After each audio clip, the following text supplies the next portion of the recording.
What is up, everyone?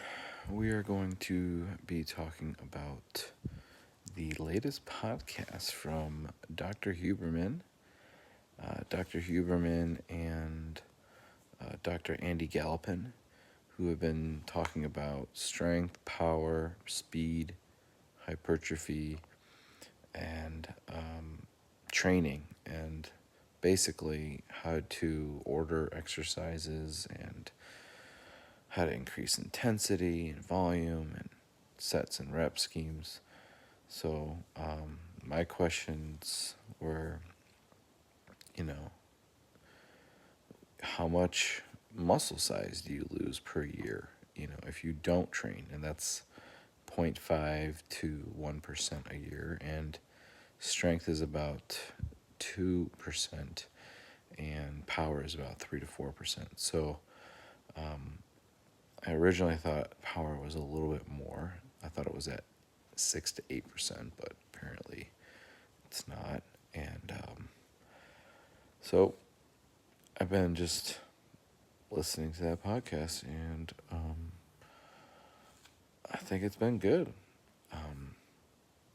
We're going over the program design now, and the first thing you want to do when you're programming someone's exercises is take a needs analysis. So a needs analysis is when you obviously assess the individual, their fitness. So you look at their strength and endurance, their mobility, any type of motor control issues, and their measurements as far as their joint angles and, past injuries. You find out, what's on their calendar.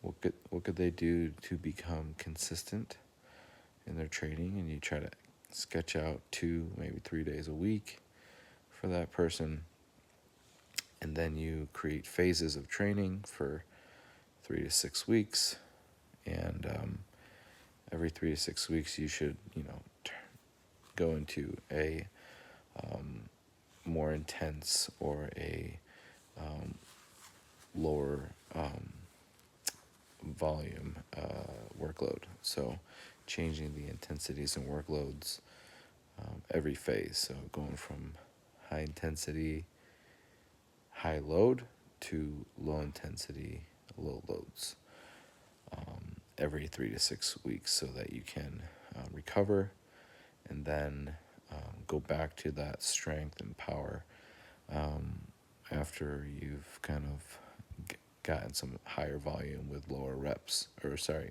weight. So that is what you want to kind of periodically do, which is called periodization, throughout the year. Just change your reps and set schemes from low rep, high weight to higher rep, lower weight every 3 to 6 weeks. And so that's what they talk about in the podcast. And they talk about how many power exercises, how many strength exercises, how many hypertrophy sets do you need, how many times should you sprint, that type of thing. So you should perform a dynamic warm-up at least before your power. And your power should be 3 to 5 exercises, 3 to 5 sets, 3 to 5 minutes of rest, and you can do that 3 to 5 times per week. So then you would perform, after your power, your strength, which would be 3 to 5 exercises, 3 to 5 reps, 3 to 5 sets and reps, that type of thing. So same type of set and rep scheme for power as you would for strength. Lower numbers of reps and higher intensities. But the difference between speed and strength is, with speed you use lower weights, and with strength you use high weights. So although you'll use higher intensities, you will only use a certain percentage of your 1 rep max for speed work. So power and speed work a little bit differently. Speed work, something like hang clean, or like skipping and jumping and plyometric drills and medicine ball throws. Those would be some speed drills. Velocity, high power output. And then you have your strength things, which would be your your bench press, your deadlift, and those things where you can go a lot heavier, right? So those would be more strength attributes. Power attributes would be more for speed, explosiveness, same type of thing. Speed and power, you're going to train the same way. You can train either speed or power or both on the same day. Again, 3 to 5 exercises, 3 to 5 reps, 35 minutes of rest per after each set. You can shorten the rest if you want to lower the power output, though. If you want to increase power output, you got to increase rest. Same thing with strength, you got to increase rest.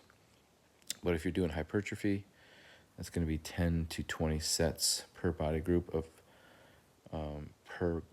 that you're trying to grow per week, 10 to 20 sets.